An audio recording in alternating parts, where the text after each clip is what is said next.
हरि प्रेमियों, आपका हमारे YouTube चैनल में स्वागत है। हरि प्रेमियों, सभी को हमारी ओर से जय श्री कृष्णा। हरि प्रेमियों, कैसे हैं आप? उम्मीद है आप सब अच्छे होंगे। आइए, आज का प्रसंग है अमावस्या, आषाढ़ अमावस्या की कथा, व्रत कथा। क्योंकि अमावस्या का व्रत जो करता है उसे कथा भी जरूर सुननी चाहिए। और कथा तो चाहे जो व्रत नहीं भी रखते उनको भी सुननी चाहिए, क्योंकि अगर व्रत नहीं रख सकते तो कथा सुनने का भी उतना ही फल मिलता है। हरि प्रेमियों, उससे पहले अगर आप हमारे चैनल पर नए हैं तो प्लीज़ चैनल को सब्सक्राइब कर लीजिए और बेल आइकॉन को दबा लीजिए ताकि आप तक हमारे सारे नोटिफिकेशन पहुंच सके। हरि प्रेमियों, आपका एक सब्सक्राइब भी हमारे लिए बेहद मायने रखता है। आइए अमावस्या की कथा सुनते हैं। आषाढ़ अमावस्या के दिन व्रत करने से सभी पापों को नाश हो जाता है और यह व्रत इस लोक में तो सुख देता ही है, परलोक में भी मुक्ति देने वाला है। आषाढ़ अमावस्या से जानकारी जो पौराणिक ग्रंथों में है वो कथा है। स्वर्ग धाम के एक अलकापुरी नामक नगरी थी। उसमें एक कुबेर नाम का एक राजा रहता था। वह बहुत ही बड़ा शिव भक्त था और वह हर रोज भगवान शिव की पूजा करता था, जल चढ़ाता था। राजा के यहाँ हेम नाम का एक माली भी रहता था। वह हर रोज पूजन के लिए राजा के लिए फूल लाया करता था। हेम माली की जो पत्नी थी बहुत ही सुंदर थी, जिसका नाम विशालाक्षी था।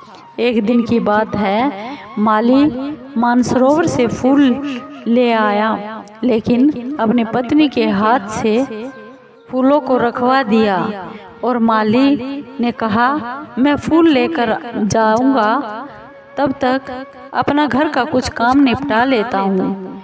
माली अपनी पत्नी से हंसी मजाक करने लगा और भूल गया कि राजा के पास फूल को लेकर जाना है। राजा दोपहर तक माली की बाट देखता रहा। राजा कुबेर ने अपने नौकरों को आज्ञा दी कि माली के न आने का कारण आप पता करके आओ, क्योंकि वह अभी तक हमारे लिए शिव पूजा के लिए फूल क्यों नहीं लेकर आया है। सैनिकों ने जाकर कहा, महाराज, माली बहुत ही अतिकामी है। वह अपनी पत्नी के साथ हास्य विनोद कर रहे हैं। यह सुनकर माली को भी बहुत क्रोध आ गया। राजा ने उस माली को राजा अपने पास बुलवा लिया और सैनिक माली को राजा के सामने ले आए। वह राजा के सामने खड़ा हुआ कांप रहा था, बहुत डरा हुआ था। राजा माली को क्रोधित होकर बोला, तुमने भगवान शिव की पूजा के लिए फूल नहीं भेजे। तुमने भगवान शिव का अनादर किया है, इसलिए तुम्हें पत्नी का वियोग सहना होगा और मृत्यु के मामले में तुम कोढ़ी होकर मरेगा। राजा कुबेर के श्राप देने से हेम माली ऊपर स्वर्ग से गिर गया और उसी समय पृथ्वी पर जा गिरा और पृथ्वी पर पड़ते ही उसके शरीर में कोढ़ हो गया। हेम माली की स्त्री भी उसी समय अंतर्ध्यान हो गई। माली धरती पर जंगल में भोजन के लिए भी भटक रहा था और रात को नींद भी नहीं आती थी, लेकिन शिवजी की पूजा करने के प्रभाव से उन्हें अपने पिछले जन्म की याद थी। एक दिन वह माली कंड ऋषि के आश्रम में पहुंच गया। उसने देखा कि वह ब्रह्मा जी से भी अधिक उम्र के ऋषि हैं। वह ऋषि के चरणों में जा गिरा और इसे देखकर मार्कंडेय ऋषि जी ने पूछा, तुमने ऐसा कौन सा पाप किया है जिसके प्रभाव से तुम्हारी हालत इतनी खराब हो गई है।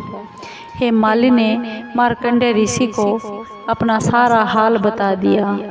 ऋषि ने कहा, तुम उनका एक व्रत करो जो लेखा जोखा होगा सब नाश हो जाएगा। मार्कंडेय ऋषि ने कहा, आषाढ़ मास के कृष्ण पक्ष की योगिनी एकादशी का व्रत तुम विधि पूर्वक करो, जिससे तुम्हारे सारे पाप नष्ट हो जाएंगे। यह बात सुनकर माली बहुत प्रसन्न हो गया और उसने मार्कंडेय ऋषि जी को प्रणाम किया और इसके बाद हेममाली ने विधि पूर्वक इस आषाढ़ मास की अमावस्या का व्रत किया। अपने पुराने रूप में आकर अपनी पत्नी के साथ सुख से रहने लगा। प्रेमियों, जो भी व्यक्ति इस आषाढ़ अमावस्या का व्रत करता है उसके सारे पाप दूर हो जाते हैं, नष्ट हो जाते हैं। अमावस्या की पूजा विधि है। आषाढ़ अमावस्या के दिन किसी भी पवित्र नदी पर जाकर स्नान किया जा सकता है। स्नान करने के बाद सूर्य देवता को जल अर्पित करना चाहिए। आषाढ़ अमावस्या के दिन पिंडदान भी किया जाता है और ऐसा करने से पितरों को मोक्ष प्राप्त होता है। आषाढ़ अमावस्या के दिन यदि कोई बच्चा पैदा हो जाता है तो शांति पाठ का आयोजन करवाना चाहिए। और ध्यान रखने वाली जो बातें हैं जो नहीं करनी चाहिए अमावस्या को, वह है खेतों में इस दिन हल नहीं जोतना चाहिए। नंबर 2, आषाढ़ अमावस्या के दिन शुभ कार्य नहीं करना चाहिए। इस दिन मांस और शराब का भी सेवन नहीं करना चाहिए। आषाढ़ अमावस्या के दिन घर में किसी भी प्रकार की गंदगी ना रहने दे। प्रेमियों, आपको यह आषाढ़ अमावस्या की व्रत कथा कैसी लगी? अगर आपको ये व्रत कथा आपको अच्छी लगी हो तो प्लीज़ चैनल को लाइक कीजिए, सब्सक्राइब कीजिए, शेयर कीजिए और कमेंट ज़रूर कीजिए। धन्यवाद हरि प्रेमियों।